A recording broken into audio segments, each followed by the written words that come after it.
Yes, sir. Your name, sir? My name is Dr. Adebisi Otuba once again. Yes, sir. As a Christian, sir, how do we maintain or how can we maintain our spiritual life in this corrupt world? Of course, we have to understand that there are two worlds. We have this world and another world to come.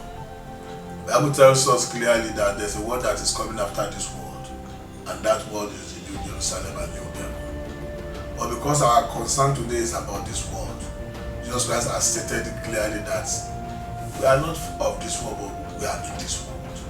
And if we are in this world, there's a scriptural reference to how we can maintain our spirituality despite all the corruption, despite all the falsehood, despite all the ungodliness. The Bible tells us in the book of Hebrews chapter 12 verse 1 to 2. The book of Hebrews chapter 12 verse 1 to 2, I'm going to read from here.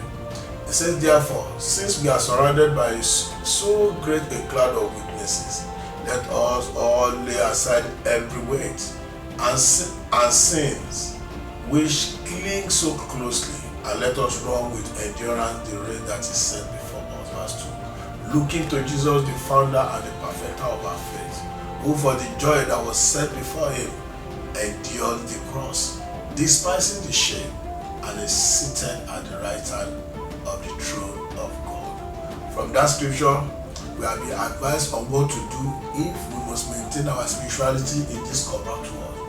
And what are we supposed to do? They are stated here. Number one thing, we have to bear it in mind that there is a cloud of glory that is watching us. If there's a cloud of glory that is watching us, it means that there are some heavenly bodies that are really monitoring at whatever we do here. If we have that consciousness in us, then we need to go to the next step, which is we have to run away from every appearance of sin. He said, let us also lay aside every weight and sin. Anything that is sinful, we have to try as much as possible to avoid it. We don't have to live in sin, and we don't have to cling unto the ungodly people. We have to separate ourselves from them. For Apostle Paul was talking to the people of Corinth. He told them that what has darkness got to do with light, that you have to come out of them. And if you must survive in this world, you don't have to mix with those that are not godly. You have to try as much as possible to run away from them. And it says that we have to understand this consciousness too must be in us, that we are running a race. There's a race is set before everyone that is in this world. And if anybody must be a winner in that race, then that person must be somebody that is able to endure. We have to endure. Of course, it's not easy. If you want to set yourself aside, you want to consecrate yourself in this corrupt world, it's not easy, because your flesh will be demanding for so many things of the world.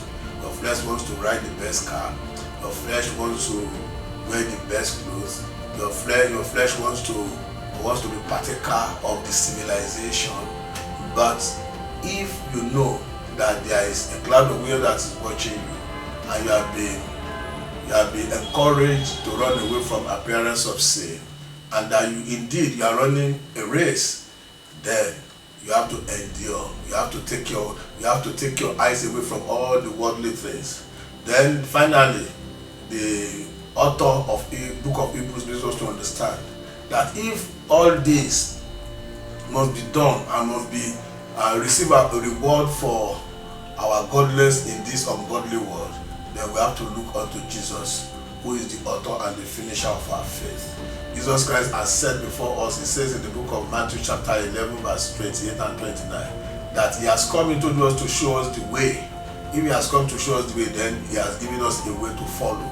So we have to look unto him so that we can be a partaker of the blessing that he has for us. Jesus Christ is now seated at the right hand of God, and he wants us to reign with him.